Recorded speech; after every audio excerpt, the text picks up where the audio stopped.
on the roof joke. Tradition. All right, and Jeremy S is going to come up here and talk to you about tradition.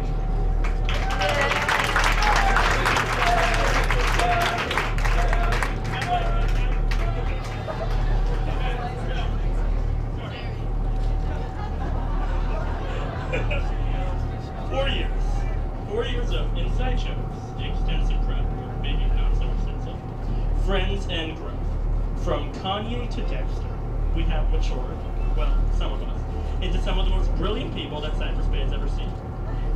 My name is Jeremy Schleich, also known as Jerry, Policy Jeremy, Jay Schleich, Jeremy Schleich Schleich, Jerry Schleich Schleich, the other Jeremy, Jer Bear, and of course, Jerry Berry.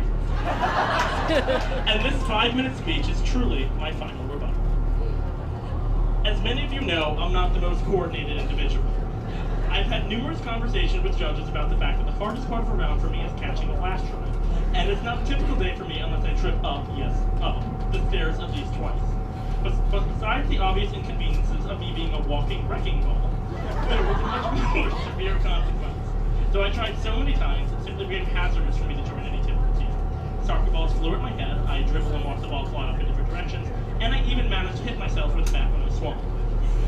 I was the kid who sat on the sidelines or in my room or wherever I did not have to exhibit my god-awful athletic prowess. This form of solitary confinement severely limited most forms of social interaction, and up until high school, I was quite alone. Debate became an opportunity for me to not only join the team, but for me to join a family of people who I've grown to care very much about. I've been asked to speak about tradition, and after watching multiple scenes from Fiddler on the Roof, I've decided to take Tempier's words to heart. We may not know where traditions come from, but we know that they are what define us.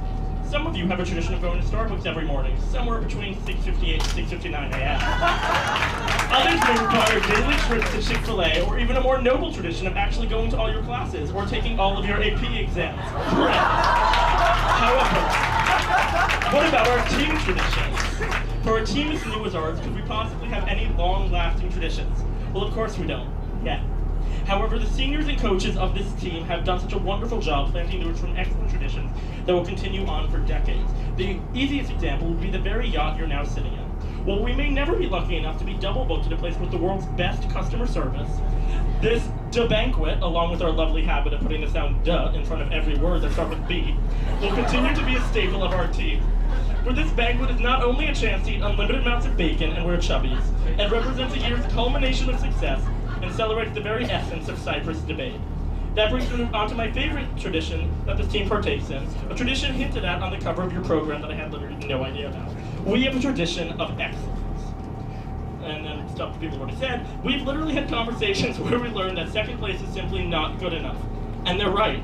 This isn't an ability to succeed, it is a tradition. We can only get better, but through hard work and commitment, not by simply relying on past successes. So here's my version of the Cypress debate goals for the 2015-2016 school year. How bad do you want it? 1. Qualify 30 team members to NATS. 15. Child's play. 2. Win. Don't just final at every event at Novice Stage. Do it. Hashtag home field advantage. 3.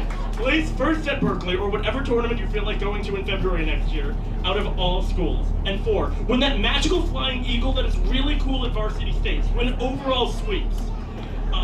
Now for some thanks. Assistant coaches, thank you for putting up with our nonsense and not being scared off. Miller, thank you for literally moving across the country to be with us. Monty, your sheer support, enthusiasm, and the constant demeanor of a kid who was just told that he could pick whatever tour he wanted, constantly urging everyone on the team to do the best simply to make you smile. And Speckler, the random twist of fate that somehow connected young adults to debate has been wonderful. Thanks for being a friend. Time Westinghouse. Many of the people in this room would not be the same people they are today without your support and advice. I remember 4 years ago, you coming in to have lunch with your fiance and people whispering, "Is that him?"